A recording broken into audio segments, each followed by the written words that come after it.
हम एक ऐसी डिबेट कर रहे हैं जिसमें कह रहे हैं कि पुरुषों के पास अधिकार हो। क्या वाकई पुरुषों के पास अधिकार नहीं है? सवाल तो मेरा ये है। मैं इस पर पूछना चाहती हूँ सांत्वना जी, क्या पुरुषों के पास कोई अधिकार नहीं है जैसा वो कह रही? देखिए, जो हमारे कानून है मोस्टली विमेन सेंट्रिक हैं, क्योंकि अभी तक भारत में महिलाओं पर अत्याचार होता रहा है। तो मैं खुद इस बात के पक्ष में हूँ कि पुरुषों के लिए भी कानून होना चाहिए। कानून में संशोधन की जरूरत है कि कुछ कानून पुरुषों के पक्ष में भी होना चाहिए। पुरुष भी प्रताड़ित होते हैं और उसका हम एग्जाम्पल देख चुके हैं कि किस तरह से एक आदमी आकर लाइव सुसाइड कर लेता है और कितना हैरेस किया जाता है। तो यह शोषण इस बात का प्रतीक है कि पुरुषों के साथ शोषण हो रहा है। तो इस कानून की आवश्यकता है कि पुरुषों के लिए भी कानून बनाया जाए और कानून का संशोधन किया जाए। मैं एक बार बताऊं कि अतुल के भाई हमारे साथ इस वक्त जुड़ रहे हैं। मैं उनके पास जाना चाहती हूं क्योंकि जो कुछ परिवार झेल रहा है उसके बाद परिवार के लिए बड़ा मुश्किल समय है, और इसीलिए मैं उनसे पूछना चाह रही हूं कि क्या ये सिस्टम से लड़ाई है? क्योंकि वो अतुल इसमें बता रहे हैं कि जज मांगती थी 5 लाख रुपए, वो कह रही 5 लाख दे दो मैं केस सेटल करा दूंगी। वो ये भी कह रहे हैं कि पत्नी 3 करोड़ मांग रही थी, मैं कहां से लाता? मैं कहता था मेरी जान चली जाएगी, वो कहती थी हंस के आत्महत्या कर लो, मर क्यों नहीं जाते हो तुम? क्या वाकई ये पूरे सिस्टम से लड़ाई? विकास जी।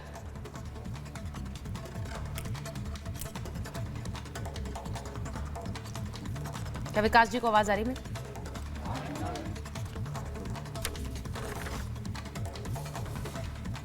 सिस्टम चलते आ रहे हैं, जो न्यायिक प्रक्रिया हमारे देश में है, वो कहीं भी कभी भी एक मेन के लिए कहीं कोई सिस्टम ही नहीं है, कहीं कोई कानून ही नहीं है जहां उसको जस्टिस मिल सके। सारी चीजें निर्भया केस के बाद ऐसे कानून में प्रावधान ला दिए गए हैं जिसमें सिर्फ और सिर्फ जो है वो महिलाओं को प्रोटेक्ट किया गया है हर जगह से। क्या ऐसा कोई भी कानून है जिसमें मेन के प्रोटेक्शन की बात की जाती है? मेन को भी हरासमेंट होता है, मेन के हरासमेंट से वो सुसाइड कर रहे हैं। 498 के केसेस इस तरह से लोगों के ऊपर लगाए जा रहे हैं जहां पे सुप्रीम कोर्ट ने ये कह दिया है कि 98% केसेस जो है वो गलत है। मैं आपसे ये विकास जी सारे के सारे जो पर जो केसेस लगाए गए थे। अतुल, आपको लगता है कि कानून का दुरुपयोग किया गया इस मामले में? क्योंकि जज पर भी बहुत सारे गंभीर आरोप लगाए। मैम, हमने केसेस ऑलरेडी चल रहे थे और इस तरह से चल रहे थे जैसे कि एक दो केसेस जो हैं वो अगर मतलब खत्म कर दिया गया कोर्ट के द्वारा, फिर कानून में ऐसे प्रावधान है कि आप कुछ दिन के बाद फिर से आप वो जो केस है उसको फिर से दाखिल कर सकते हो, फिर से वो केस जो है आपके ऊपर इम्प्लीमेंट कर दिया और फिर से आपके ऊपर वो ट्रायल चलेगा और सारी चीजें होंगी। तो जो ऑर्डर क्वेश्चन हो चुके हैं सेम, मतलब आप कानून का कैसे दुरुपयोग कर सकते हो वो आप इस केस में आप देख सकते हो कि कैसे दुरुपयोग किया गया है। को उल्लंघन करके जो नोटिस भेजने चाहिए थे इनकी वाइफ के फैमिली को, वो उन्होंने नहीं भेजा। उसको उन्होंने वहां पे वो बोला है उन्होंने कि उस वीडियो में आप सुनेंगे, जिस वीडियो को आप बता रहे हो या वायरल हुआ है, उस वीडियो में कैसे उन्होंने सुप्रीम कोर्ट के जजमेंट को ना मानते हुए। जी, मैं विकास जी आपसे एक चीज पूछूंगी। जब हम अतुल का वीडियो देख रहे हैं, देखकर वो बहुत ही सामान्य ढंग से बात कर रहे हैं, लग ही नहीं रहा है कि ये व्यक्ति अपने सुसाइड से पहले का वीडियो बना रहा है। वो जिस तरह की बातें भी कर रहे हैं, आप कभी ये भरोसा कर सकते हैं कि इतनी प्रताड़ना कि ये व्यक्ति सुसाइड कर ले?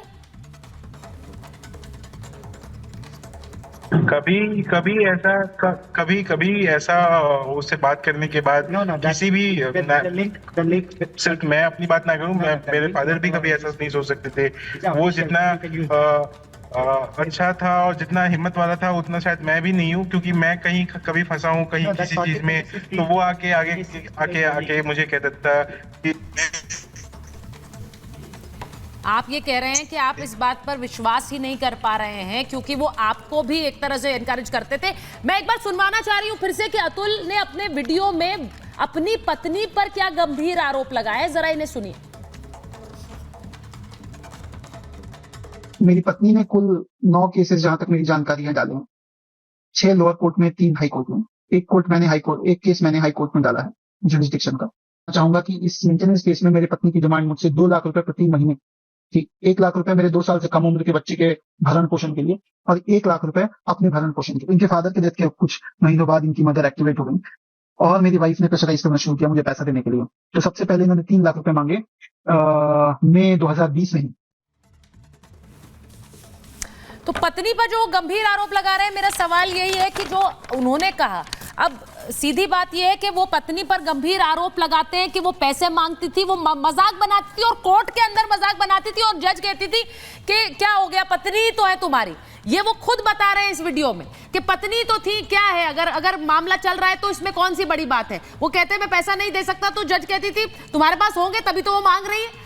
अब ये क्या एक हैरेसमेंट है जिसको शायद आम लोग समझते नहीं है और ये वो झेल रहे हैं। और उसके बाद इस तरह से मैं प्रियंका जी आपके पास आ रही हूं एक बार, जिस तरह से अतुल ने अपने वीडियो में बताया है, बहुत से मामले आजकल आते हैं और हम ये कहते हैं कि महिलाओं का एक कानून के को लेकर, एक महिलाओं को लेकर एक संवेदनशील रवैया रहा है, लेकिन क्या इसका दुरुपयोग हो रहा है आपको लग रहा है?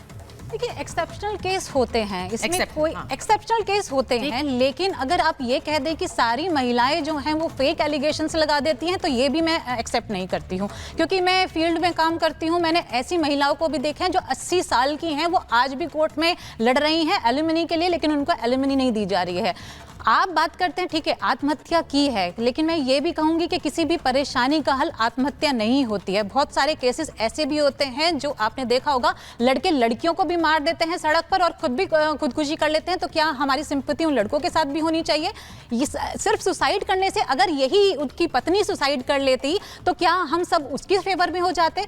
कोर्ट में पहला जो स्टेप होता है, जो मैंने काफ़ी ध्यान से उनकी वीडियो सुनी है अतुल जी की, बहुत दुखद है, मेरी संवेदना है परिवार के साथ, लेकिन आप ये सोचिए, उन्होंने खुद कहा कि मुझे माता पिता के साथ खड़ा होना चाहिए था, लेकिन मैं सुसाइड कर रहा हूँ। आपकी पत्नी गलत हो सकती है, उनके परिवार वाले गलत हो सकते हैं, लेकिन आपका बेटा भी था, उसकी जिम्मेदारी भी आपके कंधों पे थी। आप एल्यूमिनी नहीं देना चाहते थे, लेकिन अपने बेटे के लिए तो जिंदा रह सकते थे, अपने माता पिता के लिए जिंदा रह सकते थे। आप हैरेसमेंट की बात कर रहे हैं, तो हमने सिर्फ एक वर्जन सुना है, लेकिन महिला का वर्जन अभी तक नहीं आया है। क्या 2 साल के अंदर अगर कोई भी महिला, आज भी हमारे देश के अंदर तलाक लेना, डिवोर्स लेना कोई आसान काम नहीं है। महिला अगर कदम बढ़ाती है, नहीं, वो कह रही है कि पत्नी का वर्जन अभी नहीं आया है। हम सब लोग सिर्फ अतुल के वर्जन पे बात कर रहे हैं, लेकिन पत्नी का वर्जन नहीं आया, हमने अभी से ही उनको विलेन बना दिया है, वो ये कह रही है। देखिए, जब आप बरखा जी को लीजिए जरा स्क्रीन पर, जब आप उनकी चैट्स पढ़ेंगे ना, सिर्फ 2-3 लाइन की चैट्स हैं, हाँ। तो आप उस 2-3 लाइन की चैट्स पढ़ के आपको समझ में आ जाएगा उस महिला की और ऐसी महिलाओं की मनोस्थिति ऐसी क्या होती है और ऐसी महिलाएं क्या किस मनोस्थिति में बात करती हैं। दूसरी बात, जो उनका एक वीडियो मिनट, दूसरी बात जो आप कह रही हैं कि उस पर भी हम कंट्रोवर्सी खड़ी कर सकते हैं, उस पर भी एलिगेशंस लगा सकते हैं। अतुल जी कह रहे हैं मैं पैसा अपने दुश्मन को नहीं देना चाहता। अगर कोई महिला, ज्यादा जहर था कि आप अपनी पत्नी, उनके घर वालों को ये बोल रहे हैं कि मैं दुश्मन को, अरे दुश्मन को मत दीजिए, आप अपनी पत्नी को दुश्मन मान रहे, लेकिन बेटे को तो देंगे ना। लड़की अगर कोर्ट में जा रही है, एलिमनी मांग रही है, क्या गलत है?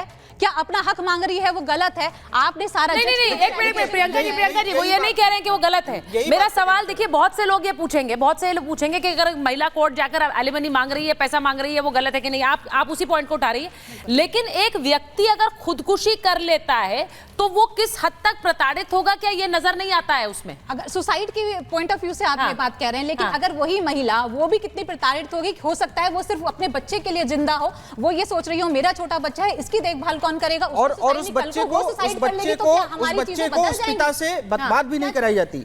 उस बच्चे को उस पिता से, वो भी तो उसका पिता, उससे बात तक नहीं कराई जाती, उसकी वीडियो कॉल तक भी अवॉइड किया जाता है कि वो पिता उस अपने बच्चे से बात कर सके। 2 साल के बाद जो उन्होंने स्टेप उठाया डिवोर्स लेने का, क्या हमें पता है कि उसके घर में, हाँ मैं बता रहा हूँ आपको, सुनिए, आप कभी समय निकाल के, मेरी बात सुनिए, आप कभी समय निकाल के किसी भी फैमिली कोर्ट में चले जाइए, आपको समझ में आ जाएगा कि आज 10-10 दिन बाद लोग जा रहे हैं तलाक लेने। ऐसा नहीं, आप 2 महीने की बात करें, आप किसी भी फैमिली कोर्ट, आपके आसपास बहुत सारी, दिल्ली में 4-5 फैमिली कोर्ट हैं, नोएडा में फैमिली कोर्ट्स हैं, गाजियाबाद में है, किसी फैमिली कोर्ट किसी दिन उठ के चले जाइए आप, 10-10 दिन में, 20-20 दिन में लोग तलाक लेने के लिए पहुंच रहे हैं। और उसके बाद, और बहुत सारी औरतें तो आजकल शादियां भी इसलिए कर रही हैं कि उनको एलिमनी मिले, 2-3 शादियां करें, दूसरी शादी। ये तो आप एक जनरल, देखिए मेरे को लगता है कि इस तरह का जनरल स्टेटमेंट, रुद्र जी उनके माँ बाप कुछ कह रहे हैं, जरा सुन लेते हैं। अतुल के माँ बाप कुछ कह रहे हैं, जरा सुन लेते हैं, क्या कह रहे हैं वो?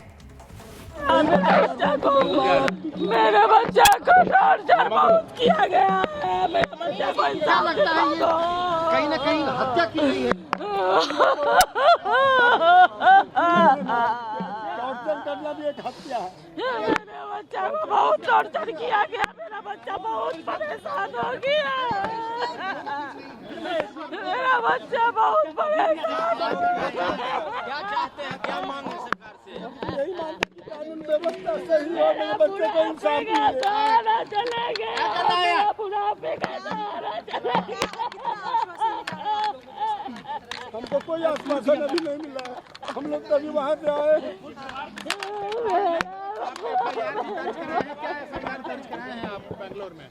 FIR तो हम नहीं कराए हैं। हमारा बच्चा सब छोटा लड़का है, वही सब वहाँ के जो लोग थे NGO वाले वही सब करवाए हैं। आप किसको जिम्मेदार मानते हैं?